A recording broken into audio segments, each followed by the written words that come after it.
Donc, je m'appelle Guy Josselin, je suis né le 9 décembre 1940 en Bretagne. Moi, mes parents, mon père est décédé des suites de la Deuxième Guerre mondiale. Il a été prisonnier en Allemagne pendant un certain nombre d'années et quand il est revenu donc, dans son foyer, ça n'allait plus du tout. Avec les privations, les brimades qu'il a eues là-bas, et puis il est parti rejoindre. Et ma mère, moi, est morte. J'étais tout jeune, j'avais 5 ans. Elle est morte, elle avait 24 ans. Et donc j'ai été élevé par mes grands-parents. Qu'est-ce qu'on savait de la guerre d'Algérie? Écoutez, nous, en tant que jeunes, on ne s'en préoccupait pas beaucoup, on entendait parler les anciens, mais voilà, sans plus, quoi. Quand on est un peu jeune, on ne pense pas à tous ces problèmes. Mais quand on le vit après, c'est autre chose. C'est une autre histoire. Ça ne m'a pas trop dérangé. Non, insouciance, un peu d'insouciance, comme beaucoup à cet âge-là. Et donc je suis parti, comme j'ai dit à l'instant, faire mes classes à Toulon, et de Toulon, on a été transmuté en Algérie sur le Ville d'Alger, ce fameux navire. L'impression, c'est déjà la discipline, que l'on n'a pas forcément dans le civil. Les horaires qui ne sont pas les mêmes que le civil. En fait, on rentre dans la vie de plein pied. C'est la vie militaire, mais la vie quand même de plein pied.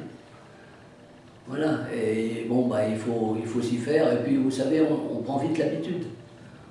On rentre dans un moule, et puis voilà, on suit la route, quoi. C'est ça. Il fallait contribuer un peu à ce que nous demandait la nation, en quelque sorte. Hein. Et donc on l'a fait, et puis moi, non, je suis parti sans aucune appréhension. Pas du tout. Et je pense que c'est peut-être, comment je pourrais dire, le mieux. Parce que quand on part déjà avec la peur au ventre, c'est parfois pas bon. Plutôt agité, ouais, mais bon, comme tous les militaires de l'époque, on n'était pas au point supérieur, hein, on était plutôt en dessous. Hein. Mais bon, oui, c'était assez pénible quand même. Et puis on est quand même aussi, quand on arrive de l'autre côté, on est un petit peu déboussolé malgré tout. Hein. Mais bon, ça passe. Hein. Oui, à Oran. On passait sur Oran. Et de Oran, on était dispatché un peu partout, selon les besoins des différentes régions militaires. Alors moi j'étais à Tindouf, là. J'ai fait tout mon temps là-bas d'ailleurs, 24 mois là-bas, à Tindouf. Dans les compagnies sahariennes. C'était la 11e CSPIMA, compagnie saharienne portée d'infanterie de marine, qui faisait partie de la 26e division d'infanterie. Moi j'étais dans la plomberie. Voilà. Et figurez-vous que dans cette société où je travaillais, il y avait un matériel roulant, bien sûr, avec un atelier mécanique pour s'occuper du matériel roulant. Et le chef de garage avait un aide, et cet aide a été blessé de par son travail, et on m'a demandé d'aller l'aider en mécanique. Et je suis resté quelque temps avec lui, et un peu avant d'avoir donc mon ordre de départ, il m'a dit tu te débrouilles pas trop mal en mécanique, quand tu vas arriver à l'armée, dis donc que tu es mécano. Hein? Bon, quand je suis arrivé là-bas, en Algérie, on a été amené sur le corps où j'ai fait tout mon temps, à Tindouf. Le chef dit qu'est-ce que vous faites dans le civil? Enfin, tout le monde. Hein. Je dis bon, je me lance, je suis mécanicien, vous êtes mécanicien, ça vous vous intéresse, de côté. Et ils m'ont fait faire un stage à Alger, chez la société Berlier, qui était à Ruiba, sur la route de Rocher-Noir. Enfin, et j'ai fait donc un temps là-bas, et à la suite de quoi c'est sanctionné par un examen. Et cet examen, je l'ai réussi, et donc on m'a alloué un camion, un de ces camions-là de dépannage, que je suivais les convois. D'Oran, on est parti sur Colombéchard en avion. On est parti en avion avec les fameux avions à deux queues, là je ne me rappelle plus comment ils s'appellent, enfin les avions de l'époque. Voilà, et donc le voyage a été assez rapide, quoi. Mais après, pendant tout mon temps militaire, c'était la piste.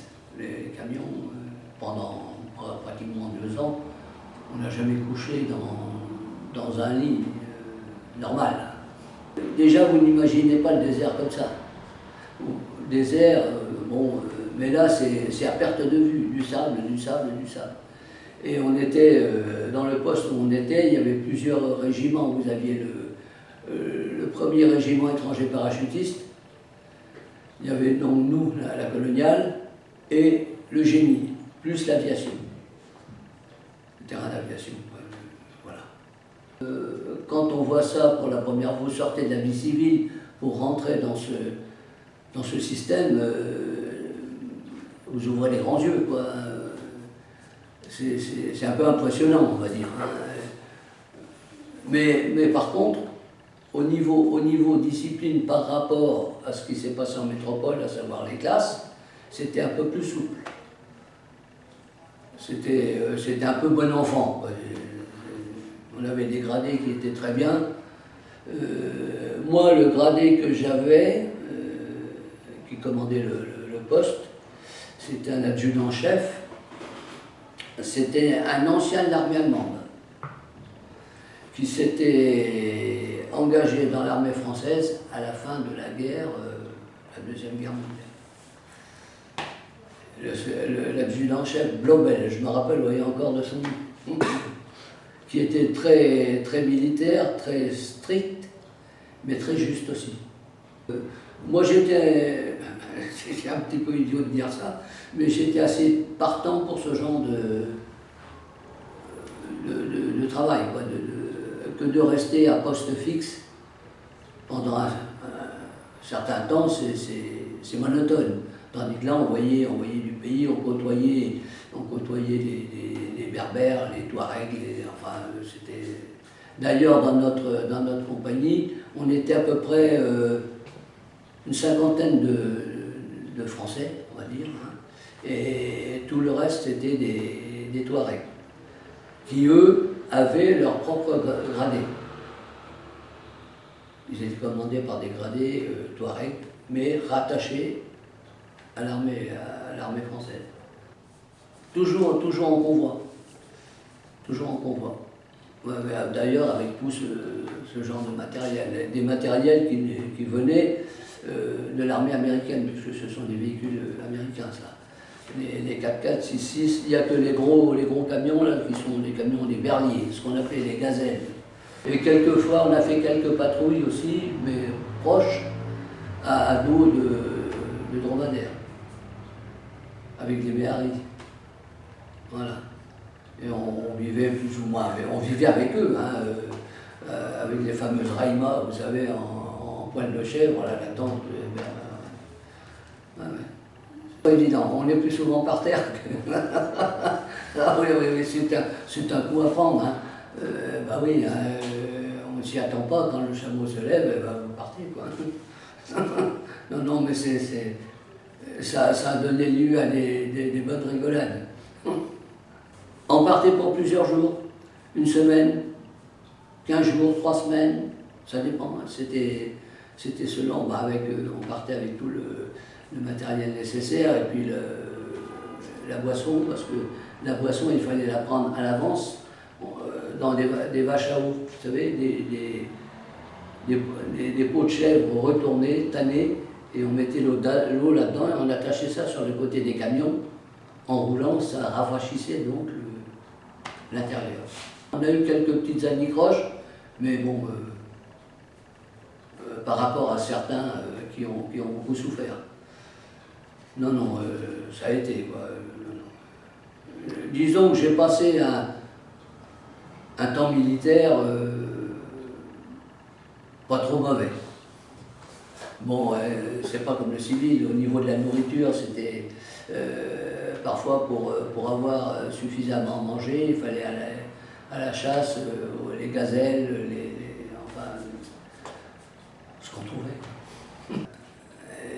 C'est d'ailleurs à la suite de ça que vous aviez des boîtes de sardines, vous aviez des boîtes de rations, vous savez, hein, que tout militaire avait. Et parfois, donc, il y avait des boîtes de sardines. Moi, j'ai mangé des boîtes de bœuf dans les rations qui dataient de la Deuxième Guerre mondiale. Des boîtes kaki, rondes. Et on est encore là. Avec donc ces fameuses boîtes de sardines qui étaient un petit peu avec de la chaleur comme des ballons de rugby. Quand vous ouvriez la boîte, l'huile, la première, c'était l'huile qui sortait. Alors on mangeait ça. Si, moi j'ai été pendant 15 jours à l'hôpital à Colombéchard pour une jaunisse. Quoi qu'on en dise, c'est fascinant. C'est fascinant parce que le désert, comment dire, c'est toujours en mouvement. Vous allez voir une dune de sable à un endroit, vous repassez 3-4 jours après, et quand il y a des vents de sable, c'est terrible. Ça, par contre, pour vous dire, les vents de sable, on avait des bouteillons pour mettre la nourriture, avec des fermetures assez sophistiquées, et bien on retrouvait du sable à l'intérieur. Le sable, c'est de la poussière. C'est très, très fin. C'est pourquoi les véhicules, je ne sais pas si on le voit d'ailleurs sur ces photos-là, les véhicules, vous aviez oh non, on ne le voit pas, vous aviez deux filtres à air avec de l'huile dedans. Vous aviez le filtre à air et une coupelle en dessous avec de l'huile, de façon à ce que le sable ne remonte pas dans les moteurs. On doit le voir. Là. Tenez, bah on le voit là. C'était. Mais tout le matériel était américain, sauf ces camions-là qui étaient français, ce qu'on appelle la Gazelle, qui à l'époque, c'était un peu innovateur. C'est un véhicule qui marche aussi bien à l'essence, au gasoil, à l'eau, à l'huile de vidange, mais à l'huile pour faire des frites. C'est ce qu'on appelait des moteurs magiques, qui étaient fabriqués par la société Berlier. Ben écoutez, oui, bon, ça n'a pas toujours été rose, mais il ne faut pas non plus... vous y êtes, hein, vous ne pouvez pas faire marche arrière. Il faut se faire aussi une idée. Bon, c'est selon aussi le caractère de l'individu. Vous y êtes, vous êtes bien obligé, contraint et forcé de retourner, sinon vous êtes pris comme déserteur. Moi je suis reparti, à la fin de ma permission d'1 mois, je suis reparti, et puis voilà. L'Aki, on a su ça, nous, environ 1 mois avant la libération. Et donc, bon, bah, on s'est préparé à ça, quoi, plus ou moins. Mais moi, je vous dis, hein, je n'ai pas été perturbé du tout. De mon temps militaire, je suis rentré, je suis sorti, et puis voilà, quoi. Et puis on avait quand même une bonne ambiance, disons. C'est une camaraderie vraiment. Là, vous êtes, vous dépendez les uns des autres en fait. Hein. Et non, non, moi j'ai pas, franchement, non, non, j'ai pas souffert. Non, non, non, non. On est revenu par bateau. On est revenu par bateau à Marseille. Et de là, bon, bah, on a pris le train avec jusqu'à Paris, quoi. Moi jusqu'en Bretagne, puisque je suis originaire de la Bretagne. Et donc la permission libérable à la suite, quoi. Écoutez, j'ai eu pendant plusieurs années des relations avec des anciens collègues militaires qui malheureusement ne sont plus là, qui ne sont plus de ce monde, tant et si bien que bah, maintenant les seuls camarades que je peux avoir militaires, c'est au sein de la FNACA.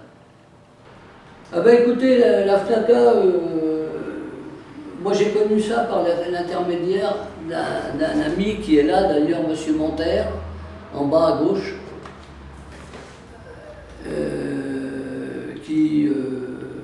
ben, j'en avais entendu parler de la FNACA, mais sans plus. Et il me disait, mais comment se fait-il que toi qui as fait l'Algérie, tu fais pas partie, tu viens pas. Et puis bon, ben, j'ai fait tout le nécessaire, et puis depuis, ben, je suis là. Voilà, il y a une très bonne ambiance, tout va bien. On vit bien ensemble, disons.